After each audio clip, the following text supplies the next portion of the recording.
Welcome to the presentation today about Protocol 6 pre-approvals, how to make effective submissions, and also some case studies. And also here with Liliana.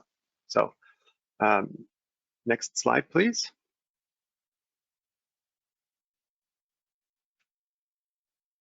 So in this presentation, we will provide a detailed explanation of what a pre-approval under Protocol 6 is, and the different types of pre-approvals issued by the ministry. We will elaborate on the most common omissions identified in the applications, and we will go over what is required to make a successful pre-approval application. We'll also go over some examples of successful pre-approvals that have been received and issued by the ministry. Next slide. This talk will explain what a pre-approval application is for and what is included in an application. Pre-approvals are a request to the ministry to pre-approve a scenario at a contaminated site where the application for a future certification document will be supported by an approved professional recommendation. Pre-approvals are required by Protocol 6, which is titled Applications with Approved Professional Recommendations and Pre-approvals. The focus of the talk today is on pre-approvals as the Contaminated Sites Approved Professionals Society, or CSAP, speakers on February 2nd spoke to the part of the protocol about applications with approved professional recommendations. Next slide, please. Pre-approvals are only needed if the application will be submitted to the CSAP Society. Again, Protocol 6 has two purposes. It identifies when non-high-risk site applications for a certification document must go through the professional reliance process, that is, through the CSAP Society. And it describes pre-approval requirements before an application is submitted through CSAP. If an application is going to be submitted directly to the ministry, there is no requirement to obtain pre-approvals. If the circumstances at a non-high-risk site limits or prevents a responsible person from completing investigation for delineation and or remediation, then a Protocol 6 pre-approval application must be submitted to the ministry for consideration and pre-approval obtained before the AIP, Approval in Principle, or Certificate of Compliance, COC, application can be submitted to CSAP. Protocol 6 pre-approvals are most commonly requested to allow for non-delineation of the entire extent of contamination and remediation at a site. Unless there is a pre-approval granted for this type of request, full delineation and remediation are required. Next slide, please. When applying for a Protocol 6 pre-approval, two separate application forms are required. You must complete a Protocol 6 application form for pre-approvals and also a Contaminated Site Service Application Form, or CSSAF. These forms are available on the ministry's website under Forms. Next slide, please. The P6 application, as well as the CSSAF, that are both fully completed, must be provided before the application is accepted. To support the P6 application, a standalone report must be provided that contains all the information required to review and assess the request or requests. This includes clearly identifying what the request is for.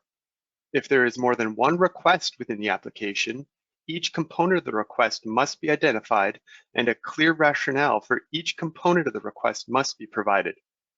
Include all relevant supporting information such as data, methodology, and any statistics used. Include figures such as tables, site plans, drawings, and cross-sections. And please don't forget the cross-sections for area-wide fill applications, and include communication records with affected parcel owners where applicable. Provide an assessment and interpretation of all information presented, and also include scientific citations if they are relevant. Site risk classification information as per Protocol 12 is also required. Most often, a Site Risk Classification Report, or SRCR, is needed to support a pre-approval application, although be sure to follow the instructions provided in Protocol 12. It is not required to provide a PSI, DSI, or multiple reports. We do not want a P6 pre-approval application report that refers to multiple other reports containing information required to assess the P6 application. Next slide, please. This section of the presentation is intended to give you an understanding of the different types of scenarios requiring pre-approval. There are several types of applications under Protocol 6 that require pre-approval from the ministry prior to applying for certification documents through CSAP. We will go over these in the next few slides. Next slide, please. The most common scenario for which a Protocol 6 pre-approval is requested is when the full extent of contamination will not be included in an application for a non-high-risk AIP or COC. Under this umbrella, there are subcategories such as denial of access to an affected parcel, so delineation or remediation is incomplete after substantial efforts have been made to obtain access. There is no technically feasible or safe method available to investigate or remediate in accordance with ministry guidance and protocols. Merging contaminant plumes from different source parcels where neighboring source parcel owners will not cooperate to investigate and remediate commingled contamination. Flow-through contaminant plumes where it can be shown that contamination entering and leaving the flow-through parcel is from the same source and the flow-through parcel is not contributing to or making the contamination worse. Area-wide contamination means contamination in soil and groundwater caused by the placement of contamination, including fill, from multiple widespread and undetermined historical sources with no identifiable responsible persons, and the site is not part of a designated environmental management area. Contamination is present as a result of beneficial use, when remediation will be carried out in stages over a number of years. This is generally for very large sites, and when only a part of an operating facility is being remediated, and there will be an application for a CFC for only that remediated portion. Next slide, please. Other types of pre-approvals include when an approval in principle is to be valid for longer than 5 years, to allow for review of a high-risk site by approved professionals, obtaining certificates of compliance for affected properties prior to completing remediation of the source parcel, to obtain a certificate of compliance for the off-site affected parcel before the entire extent of the contamination associated with the site has been remediated, to modify confirmatory sampling expectations or requirements as described in the contaminated sites framework, to establish background concentrations for sediment, vapor, or surface water, and for de novo toxicity reference values, or TRVs, derivations. Protocol 6 pre-approvals are not required for the site-specific ecological TRVs, but a pre-approval may be obtained if desired for particular project needs. Please note that de novo TRV derivations are based on a very comprehensive, extensive review of primary literature, possibly incorporating a suite of toxicity studies. The ministry expectation for these submissions is high, and these are essentially regulatory grade TRV derivations. And the ministry only receives a couple of Protocol 6 pre-approval applications for TRVs per year. Next slide, please. Please be aware that if you are requesting a P6 pre-approval for multiple scenarios, you may only be granted pre-approval for some of them. The ministry considers the application and includes the decision letter includes in the decision letter information about approval or denial of the requests. It is important to carefully review the P6 pre-approval letter you received to understand what has and has not been approved. Before I pass it on to Liliana for the next portion of the presentation, I'd like to take a moment to conduct a brief poll. Next slide, run the poll, please. So which scenario do you have the most experience with? Please take a moment to select which scenarios you have the most experience with. We'll take a few minutes and then present you with the results. So we have A, obtain a certificate of compliance for part of the site. B, merging contaminant plumes from different sources. Flow through, C is flow through contaminant plumes. D is area-wide contamination, or E, other.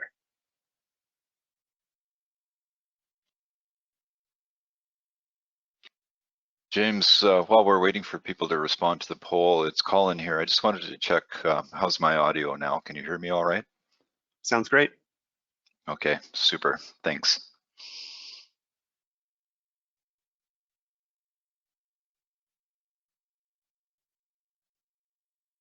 Okay, so it looks like, I think we're all done with the poll, obviously. So it looks like A is the winner here.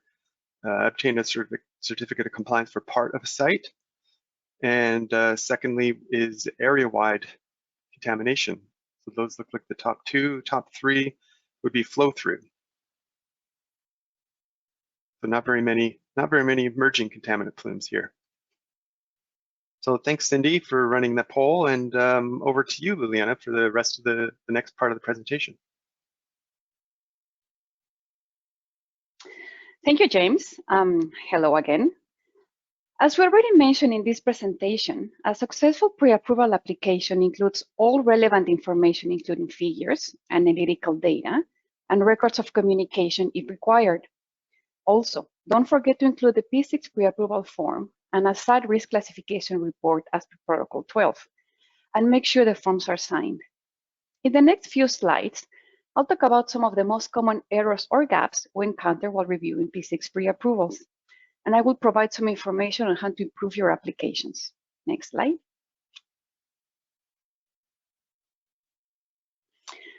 Okay, common error number one. The report is not a standalone document. If the information is important for the pre-approval, include it in the report. Do not refer to other reports.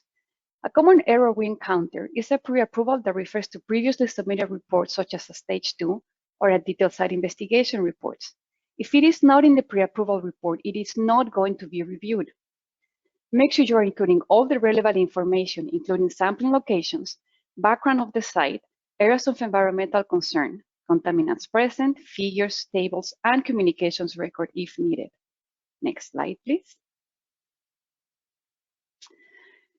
Common error number two. As I mentioned in the previous slide, make sure you are including figures that are relevant to pre-approvals being requested.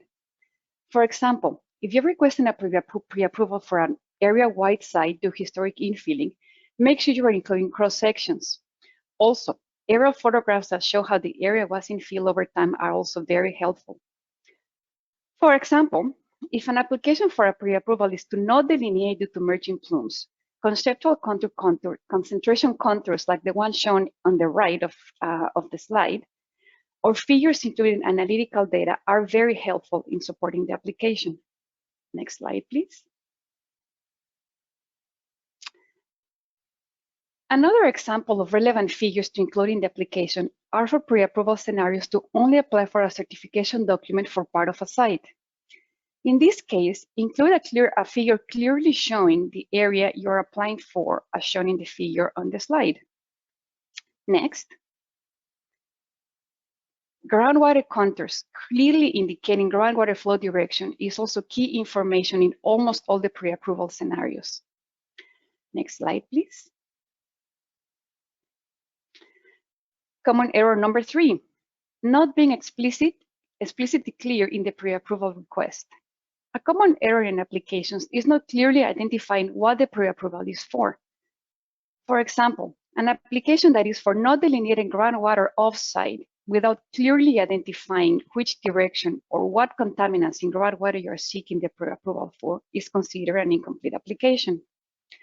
Make sure you're being clear in your request. For example, say, looking for a pre-approval to not delineate benzene in groundwater to the west, or to not delineate lead and zinc in soil off-site due to area-wide historic infilling. Remember, details are important. Make sure you tell us what is included and what is not part of the application. For example, if the application is to not delineate BTEX in groundwater to the west, then state hydrocarbon contamination to the east is not part of this pre-approval application, so the ministry can focus on responding to the exact request. Next slide, please. As a reminder, The more specific and clear the report is, the easier it is for the ministry to review, and the less clarification we need. Incomplete applications will not be accepted, or applications lacking clarity will take longer to process. With this, we're going to take another moment to run another poll.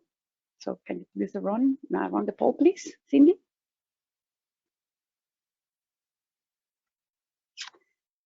So what scenarios do you find the most challenging pre-approval to apply for? We have the exact same scenarios that we had in James's poll. So take a moment.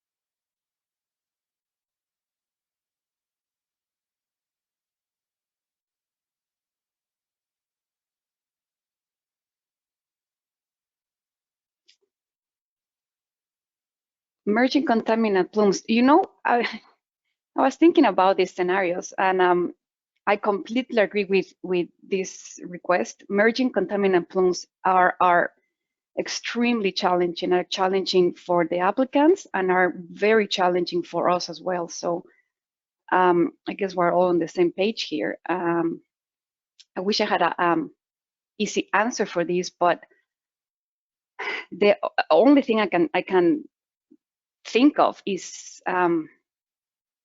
figures, data, enough data, and hopefully that makes the application easier. I'm going to touch on this scenario on one of the case studies, so we'll see if that helps clarify things.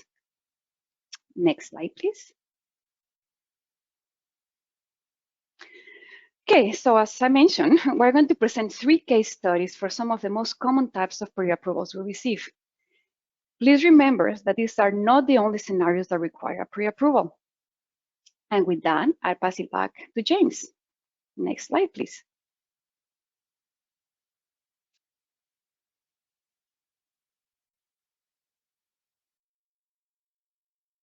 Thanks, Liliana. I'm going to present an example of an application where it was effectively argued for wide area contamination of the fill.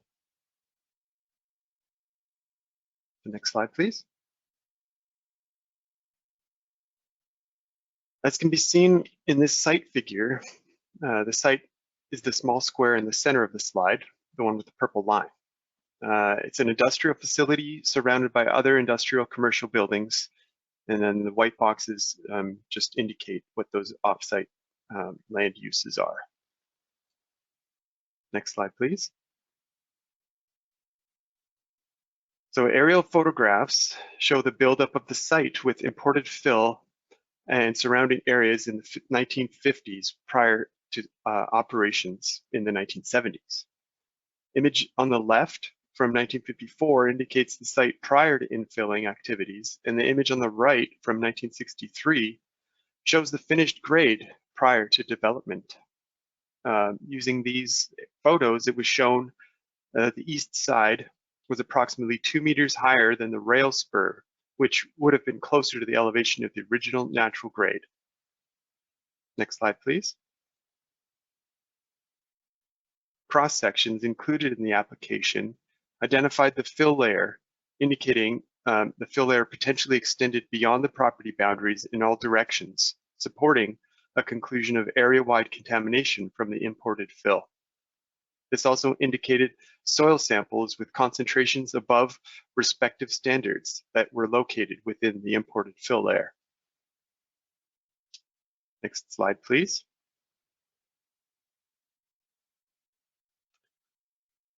When comparing boring logs collected at the site, the superficial geology did not match what was expected from the superficial geologic maps, indicating that fill was placed on site and in the vicinity of the site. Based on superficial geology maps, one would have expected to find Fraser River sediments up to 2 meters thick. However, based on geotechnical reports, site-specific conditions included compact sand and gravel up to 2.7 meters thick, indicative of fill. Next slide, please.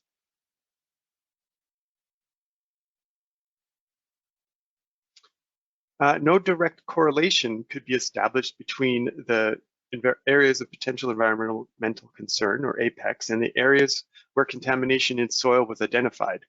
The soil contamination was sporadic and widespread, and there was no identified responsible person for the placement of the contaminated fill material. Next slide, please. Therefore, the outcome of this application was pre-approval, that the site owner did not have to delineate or remediate the off-site contaminated fill. The site owner still has to delineate and remediate contamination within their property boundaries, though. That is still a requirement, but they do not have to complete work off of their site. The report contained appropriate figures illustrating the proper information, clear arguments with supporting evidence, including analytical and geologic data, and so the ministry review was possible to complete based on the information provided. Next slide. The second case study that the ministry would like to share relates to the pre-approval for a part of a site. Next slide.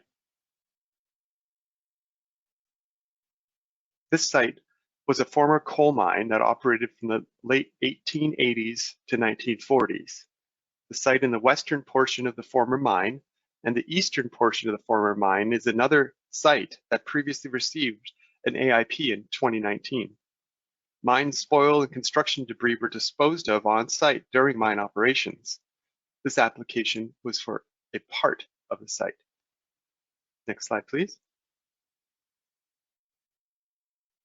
In this slide, we can see two aerial photos, the one on the left from 1968 and the one on the right from 1992, indicating the development of the surrounding area and infilling of the eastern adjacent site. The site is the western portion of the red outline, which indicates the full extent of the former mine site.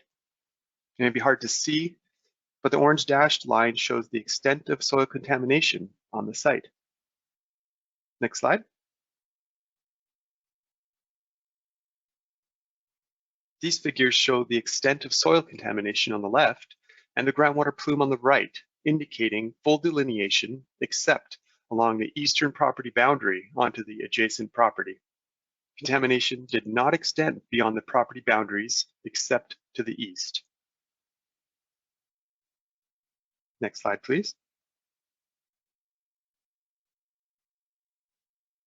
Soil data from the adjacent property indicated similar contaminants of concern and concentrations, indicating consistency between the two sites. Next slide.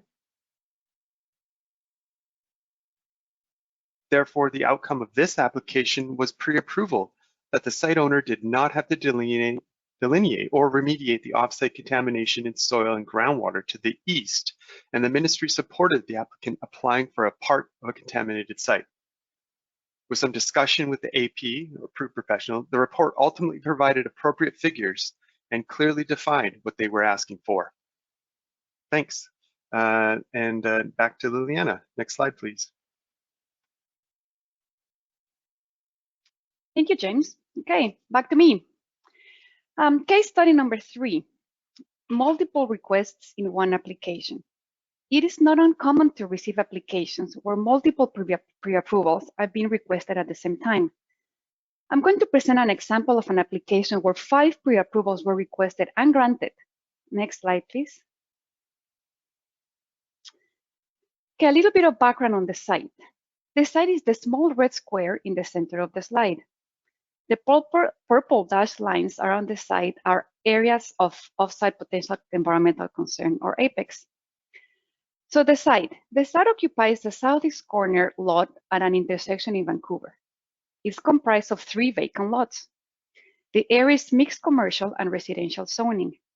The site was decommissioned in 1996.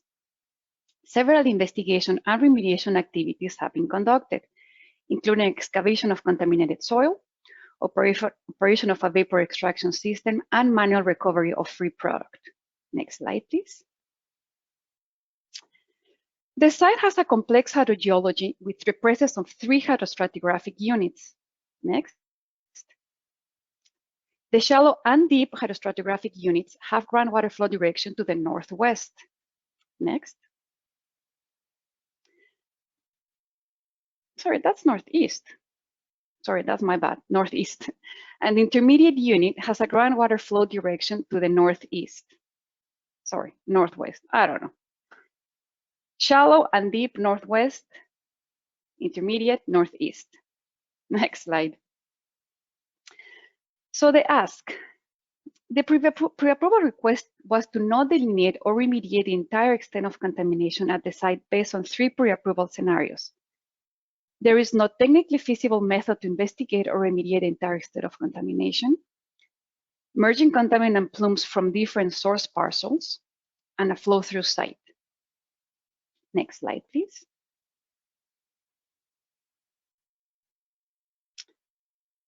Sorry, my thing is not moving. Oh. Specifically, the request included 1, to not, next, please. Do not delineate 1-methyl naphthalene in the shallow groundwater unit to the south. Next. Do not delineate 1,2-dichloroethane in the intermediate and deep groundwater units to the north. Next. Do not delineate BTEX in the deep groundwater unit to the north. Next. Do not delineate on-site benzene in soil in intermediate and deep stratigraphic units. And lastly, do not delineate off-site benzene in the deep stratigraphic unit. Next slide.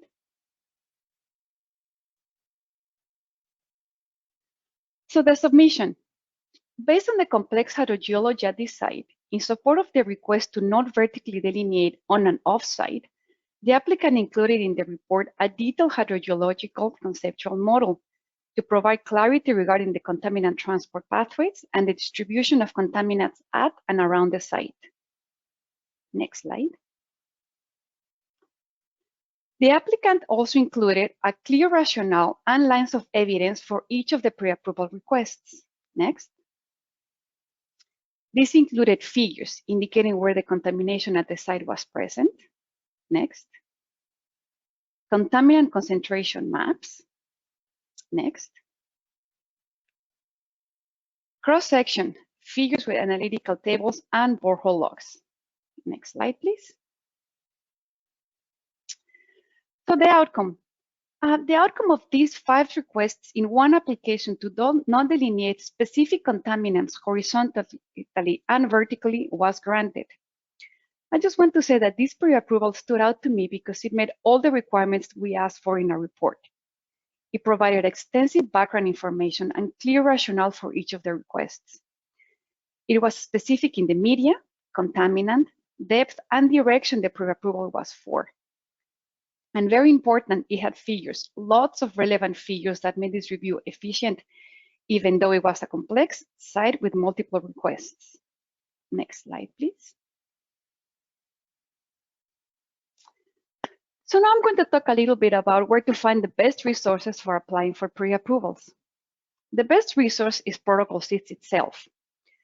We also have the pre-approvals webpage on the SAR remediation website. The webpage provides guidance and some additional information that can be useful when making an application. Next slide, please. So we want to conclude the presentation with a few key points. Apply for a PC pre-approval for a non-high-risk site when you, 1, intend to apply for an approval in principle or a certificate of compliance through CSAP, and 2, you cannot fully delineate or remediate contamination related to your site. Remember there are other scenarios requiring a PCS pre-approval too.